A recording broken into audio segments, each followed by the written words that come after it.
so today we are going to be reading 2 Kings chapter 16.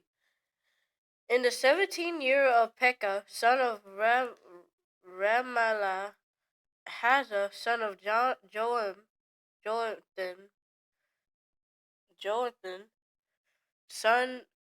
king of Judah, began to reign.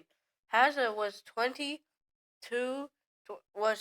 years old when his father when he became king and reigned in Jerusalem 16 years. Unlike David, his father, he did not do what was right in the eyes of the Lord of the eyes of the Lord his God.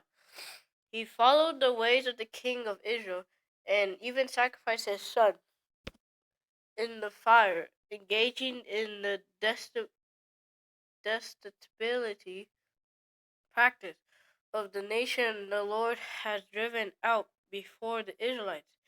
He offered sacrifices and burnt in in in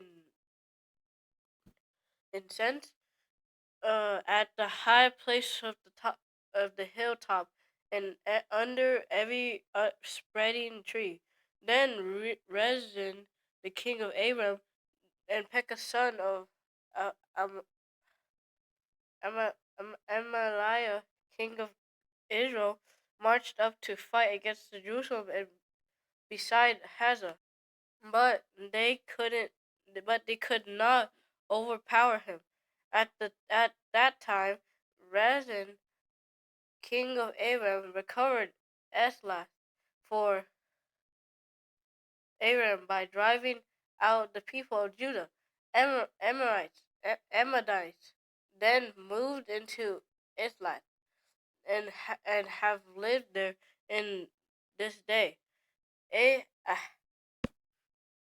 uh Ahaz had Ahaz sent messengers to say to Tiglath-Pileser, king of Azariah, I am your servant and vessel.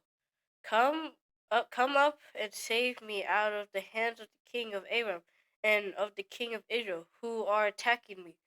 And Ahaz took the silver and gold found in the temple of the Lord and in the treasures of the royal place, sent it as a gift to the king as Sariah.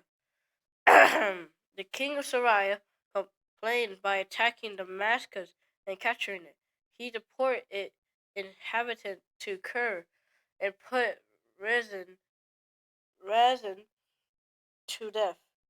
The king Ahaz went to meet Damascus to meet Tiglath-Pileser, king of Azariah. He saw an altar of Damascus and sent to Uriah, the priest, a sketch of the altar with detailed plans for its construction. The king Hazah then gave these orders to Uriah, the priest, on the new altar, offering the morning, the morning burnt offering and even grain offered of all the people of the land, and their gain offering and their drink offering splash against this altar the blood of all the burnt offerings and sacrifices. But I will use the bronze altar for seeking guidance. And Uriah, the priest, did just as King Hazah had ordered. The King Hazah cut off the side of the panel and removed the basin from the movable stand. He removed the seed from the bronze bowl that supported it and set it on a stone base. He took it away from Sabbath canopy uh, uh, that had been built at the altar and removed the royal entry outside the temple of the Lord in deference indifference indifferent to the king of Assyria as for the other event of the reign of Haza, or Ahaz, and what he did are not written in the book of the annual of the king of Judah. Ahaz rested with his ancestors and buried with them in the city of David, and Hecheles, his son, to succeed him as king. Okay, so now we're gonna be reading the meaning. Oh, went too far. 3. Ahaz was so the brave that he sacrificed his own son on the altar to to the pagan god. This was a practice of the Canaanite whom the Israelites were supported to have driven from the land. Were supposed to have driven from the land. Israel and Aram were both under Assyria control. They joined forces against Judah, hoping to forced the Southern Kingdom to join the revolt against Assyria. The strengthened were Western allies, but the plan backfired when King Ahaz of Judah unexpectedly asked Azariah to come to his aid. Ahaz went to Damascus to express gratitude and loyalty to Tiglath-Pileser because the Assyria had captured Damascus, the capital of Aram. Ahaz was afraid of the southern sweep, but he was relying more on the money than on God to keep the powerful kingdom out of his land, and his plan failed. Although Tiglath-Pileser did not conquer Judah, he caused much trouble, and Ahaz regretted asking for his help. Evil King Ahaz copied a pagan religion customs, changing the temple service, and used the temple altar for his personal benefits. So doing, he demonstrates a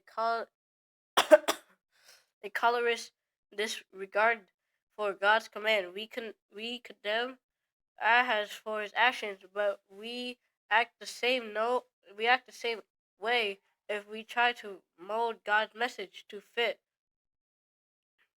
our personal preference. We must worship God for He is it.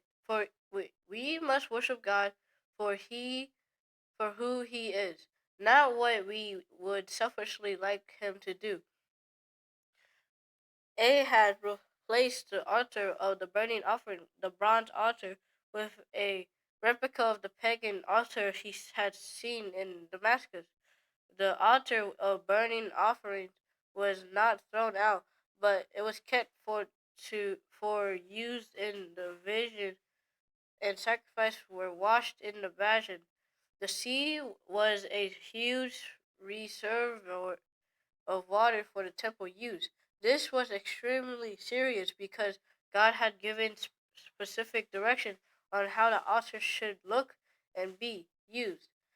Building this new altar like installing an idol, but because Judah was Assyria's vessel state, Ahaz was eager to please the Assyria king.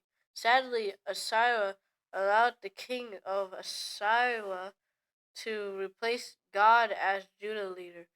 No one, no matter how attractive or powerful, should replace God's leadership in our lives. Ahaz had became a weak king with a weak and competition, compromission. High priest Judah, Judah religion system was in shambles, including pagan customs. And its chief aim only to please those in power. Uh, and that should be it. And bye.